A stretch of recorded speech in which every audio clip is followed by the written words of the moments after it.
मुझे स्कूल में the best lunch of semester of 1 year मुझे अवार्ड मिलंदो हुयो बिकॉज मुंहिंजी मम्मी मुझे कोकी कुटी रशियन सैंडविच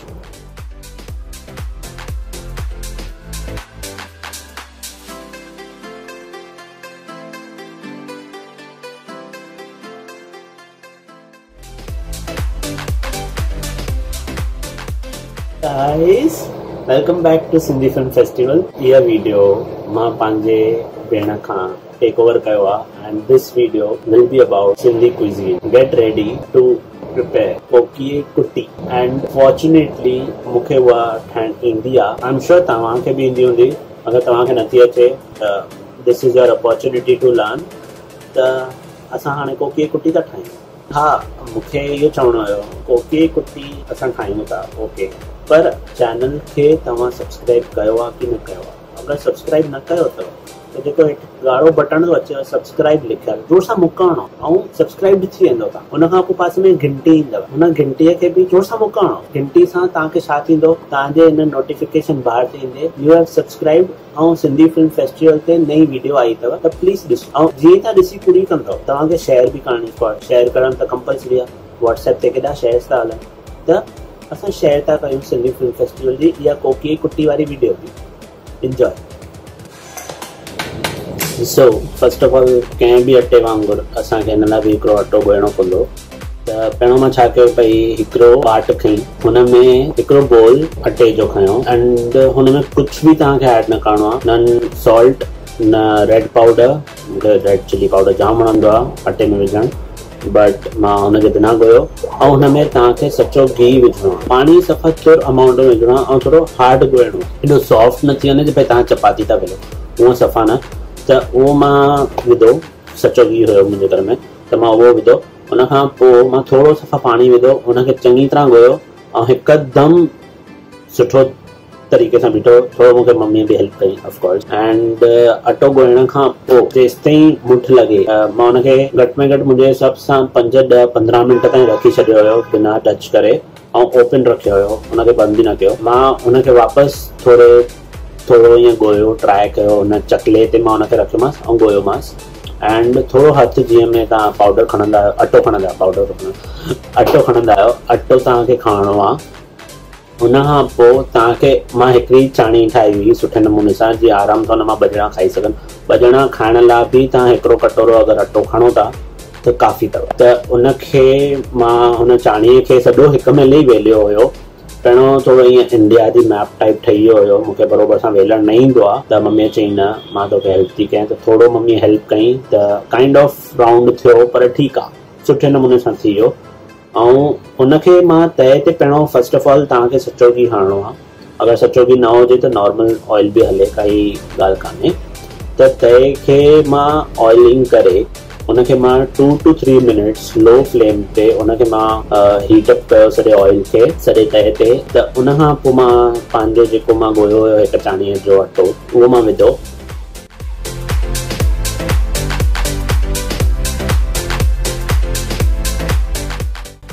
हुन खां पोइ हुनजे विझण खां पोइ तव्हांखे छा करिणो आहे हुनखे रेस्ट ॾियणी आहे भई 1 मिंट 2 मिंट ईअं हुन ते सेकजे. हुन सेकण खां पोइ तव्हांखे हुनखे फ्लिप करिणो आहे ॿिए साइड ते. तकड़ करे ईअं ॾिसणो बि न आहे भई फ्लिप करे ॾिसां हुन खां पहिरियों मां ॾिसां थोरो ईअं मथे करे सुठो थियो आहे की न छॾे ॾियो हुनखे. थोरो तव्हांखे मथां प्रेस करिणो आहे त ठीकु आहे. हुनजे खां फ्लिप करण खां पहिरियों तव्हांखे हमेशह हुनजे मथां ऑइलिंग करणु ज़रूरी आहे. ऑइलिंग कंदव त अञा क्रिस्पी थींदव. फ्लिप करण खां पोइ हुनखे वापसि 1-2 मिंट छॾे ॾिजोसि. कुझु बि न कजोसि छॾे ॾिजोसि. न ढकणो आहे कुझु बि न छॾे ॾियोसि. हुन खां पोइ फ्लिप था कयो वापसि अगरि डार्क ब्राउन नथो थिए जीअं तव्हां हाणे वीडियो में ॾिसो था थोरो डार्क ब्राउन थियणु खपे. हुन खां पोइ अगरि नथो थिए त थोरो मथां खां ईअं प्रेस कजोसि. मथां प्रेस कंदव त बि हले न बि कंदव त बि हले पर मुंहिंजी सजेशन इहा अथव की भई तव्हां प्रेस करे हुनखे थोरो दॿायोसि की भई यस थोरो सुठे नमूने सां सेकजे. पासा पासा बि सेकजनि.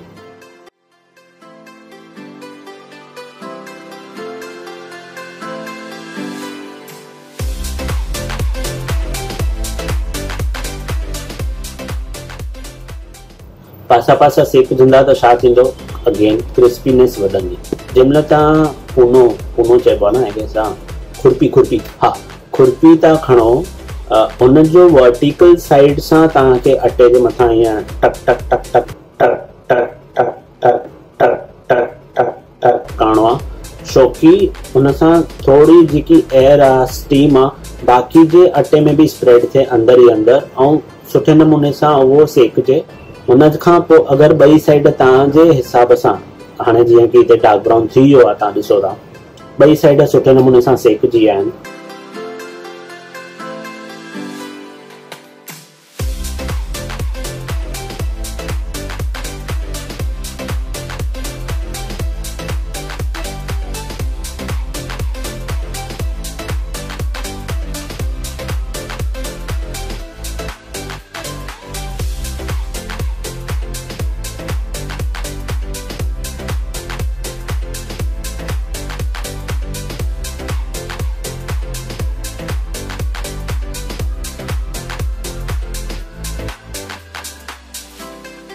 हुन बाटीअ में जंहिंमें तव्हां पहिरियों अटो ॻोयो आहे, मां हुन में ई थो लाहियां वापसि बाटीअ में, छोकी हुन बाटीअ में लाहे करे मां मथां खुरपी थो हणांसि, जीअं कि थोरा अञा पीसिस थियनि and it will be easy, like पोइ तव्हांजे लाइ आसान थी वेंदो हुन मशीन में विझण लाइ, जेकी मस्तु हीअं घुमे थी, टिक टिक टिक टिक टिक टिक टिक टिक टिक टिक टिक टिक घुमंदी आहे। त हुन पीसिस खे तव्हां आस्ते आस्ते करे विझिजो। जीअं ई तव्हां हुन पीसिस खे हुन मशीन में विझो था, हुननि मशीन खे पकड़े करे तव्हांखे ॿिन्ही हथनि सां हुन मशीन खे घुमाइणो आहे ऐं संभालणो आहे कि अगरि हेठि नथी वञे उहा चाणी, त थोरो हथ सां हुनखे प्रेस कजो मथां आङुर सां, पर ओतिरो संभालजो कि तव्हांखे ब्लेड न लॻे।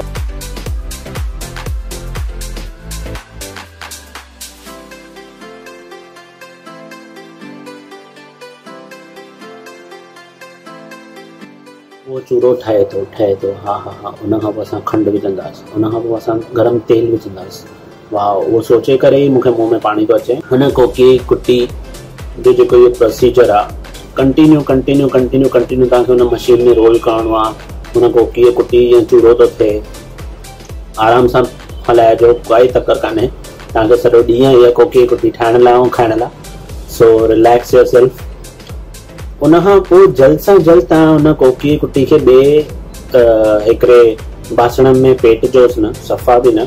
उन खां पहिरियों तव्हांखे कोकीअ कुटीअ में जेकी खंडु थी वञे, असां पंहिंजे घर में ऑर्गेनिक शुगर यूज़ कंदा आहियूं, नो सल्फर वाली, नो सल्फर सल्फा। मुंहिंजी दीदी चङो ऑर्गेनिक शयुनि ते ध्यानु ॾींदी आहे, good to know, and yes it is good for our health, so why not to use. त अगरि तव्हांखे बि चांस मिले त ऑर्गेनिक शयूं यूज़ करियो बाय एनी चांस। त बैक टू खंडु, मां हुन खंड खे चकले ते जोर सां ईअं वेलियांसि थो, छोकी अगरि तव्हां मिक्सर में तव्हां हुन खंड खे पीसियो त जाम पाउडरी टाइप थी वेंदो आहे, ऐं लॻंदो आहे कि भई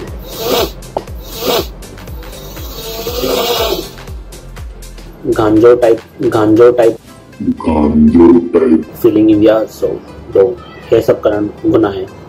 त असां हुनखे क्रिस्पीनेस रखण लाइ असां हुन खंड खे चकले ते वेलण सां ई वेलींदासीं। भली अगरि कुझु खंड जा पीस रहिजी था वञनि त काई टेंशन खणण जी काई ॻाल्हि कान्हे, इट्स ओके, खंड ई आहे, तव्हांजे पेट में थी वञे, ऑफकोर्स तव्हांजी फेवरेट शइ थी ठहे।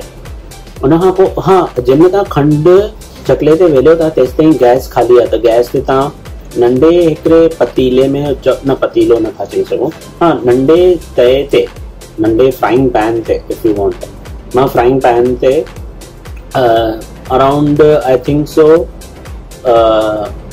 हिकु केवड़ी घी विधो ऐं फुल हुनखे टकणु ॾिनो आहे, फुल गरम कयो आहे हुन घीअ खे, एंड लो फ्लेम ते रखी करे 2-3 मिंट जेसि ताईं तव्हांजी खंड नथी पीसे तव्हां यूज़ था करे सघो हुनखे। गैस ते उहो थोरो न टकजे गरम थिए घी। उन खां पोइ खंड जो जेको बुरो आहे उहो कीअं स्प्रेड थो कयां मां, मस्तु हूअं ई तव्हां बि स्प्रेड कजो हिकदमि आराम सां सॼे कटोरे में कोकीअ कुटीअ मथां। उन खां पोइ जेको तव्हां जंहिंमहिल खणो था फ्राइंग पैन, जाम संभालजो, छोकी हिकु बार उहो छा थींदो आहे, तेल जेको आहे उहो फाटंदो आहे ऐं मथे उॾामंदो आहे हुनजो छीटो। मूंसां गॾु थियो हुयो, पर मां संभलजी वियुमि थोरो, मां पढ़े बि हुयमि थोरो। त थोरो आराम सां ईअं पड़े बीह करे तव्हांखे उहो जेको गरम घी आहे तव्हांजो या तेल आहे, जेको घी हूंदो त जाम बेस्ट शइ अथव। घी जेको आहे उहो मथां विझोसि खंड जे, ऐं अगेन जीअं तव्हां अटो ॻोहींदा आहियो उहो तव्हांखे हथ न विझणो आहे, तव्हांखे चिमचे सां हुन कोकीअ कुटी खे मिक्स करणो आहे, घीअ खे, खंड खे एंड हुन चूरे खे जेको तव्हां चूरो ठाहियो आहे। मस्त कंटिन्यूअसली 1-1.5 मिंट ताईं हुनखे जीअं अटो ॻोहींदा आहियूं उअं ई चिमचे सां मिक्स कजो ऐं उनखे गरम गरम ई परोसजो तेजो खाइजो जेको बि तव्हांखे वणे। मुंहिंजे भेण खे भावना राजपाल खे पापड़ जो चूरो करे, लाइक असांजो सिंधी पापड़ जो चूरो करे हुन में मिक्स करे खाइणु वणंदो आहे। एंड आई एम श्योर जाम माण्हू हूंदा जेके ॿियो कुझु खाईंदा हूंदा हिन में मिक्स करे, या हुननि जी ॿी काई टेक्निक हूंदी कोकी कुटी ठाहिण जी टेक्निक या प्रोसीजर, केरु कीअं ठाहींदो आहे। प्लीज़ तव्हां असांखे पंहिंजे कमेंट सेक्शन में असांखे टाइप करे ॿुधाइजो कि तव्हांजे घर कीअं कोकी कुटी ठहींदी आहे। ऐं जीअं कि मुंहिंजे भेण खे पापड़ जो चूरो करे वणंदो आहे, मूंखे ठीकु वणंदो आहे, मूंखे ईअं प्लेन वणंदी आहे, जाम मस्तु प्लेन न, जाम हेवी आहे। त जीअं कि हुनखे पापड़ वणंदो आहे, तव्हां असां सां शेयर कजो तव्हांखे कीअं वणंदो आहे, कोकी कुटी में छा विझी करे खाइणु वणंदो आहे। एंड प्लस अगरि तव्हां कोकी कुटी ठाहियो था त इंस्टाग्राम ते सिंधी फिल्म फेस्टिवल खे टैग करणु विसरजो न। तव्हांखे खपेव त तव्हां मूंखे बि फॉलो था करे सघो, बिकॉज़ अॼु जो चैनल मुंहिंजे हथ में आहे त मां कुझु बि थो चई सघां मुंहिंजी मर्ज़ी। त NR_the_कलीनन मां पंहिंजो इंस्टाग्राम हैंडल तव्हांखे ॿुधाईंदोमांव, हिन स्क्रीन ते ईंदो हूंदव, ॾिसजो। हा, सिंधी फिल्म फेस्टिवल खे टैग करणु विसरजो न इंस्टाग्राम ते। एंड पंहिंजो कमेंट्स में सुठियूं कमेंट्स लिखी करे ॿुधाइजो तव्हां कोकी कुटी ठाहिण जो तव्हांजो छा प्रोसीजर आहे। And again I am saying कि भई अगरि सिंधी फिल्म फेस्टिवल खे तव्हां सब्सक्राइब न कयो आहे त छो न कयो आहे, ठूसो वणो सब्सक्राइब कयो यार, पोइ छा आहे, फ्रीअ में आहे, यूट्यूब पंहिंजो ई आहे, यूट्यूब जो देन सभिनि जे मथां आहे। त एंड ऑल्सो मूंखे हिते डॉक्टर न थियणो आहे, मां ख़ाली एतिरो ई चवंदोमांव जेतिरो थी सघे सोशल डिस्टेंसिंग फॉलो कजो, कोरोना खां बचिजो, पंहिंजे वॾनि जो ख़्यालु रखिजो, पंहिंजो ख़्यालु रखिजो, कोकी कुटी इंजॉय कजो।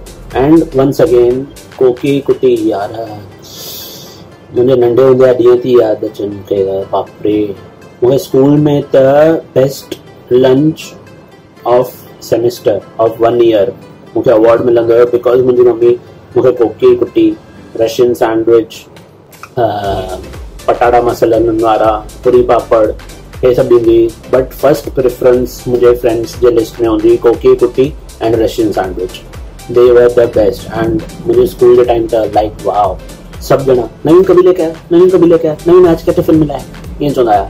सो आई एम श्योर तव्हांखे बि पंहिंजी ॻाल्हियूं ॿुधाइणियूं हूंदियूं, मूंखे अॻियां हिन वीडियो खे स्ट्रेच न करणो आहे। All I am saying this, enjoy this recipe, असांखे टैग करणु विसरजो न। सिंधी फिल्म फेस्टिवल NR_the_कलीनन खे बि फॉलो कजो इंस्टाग्राम ते एंड कमेंट सेक्शन में लिखजो तव्हांजो कीअं रहियो एक्सपीरियंस हिन कोकी कुटी जो।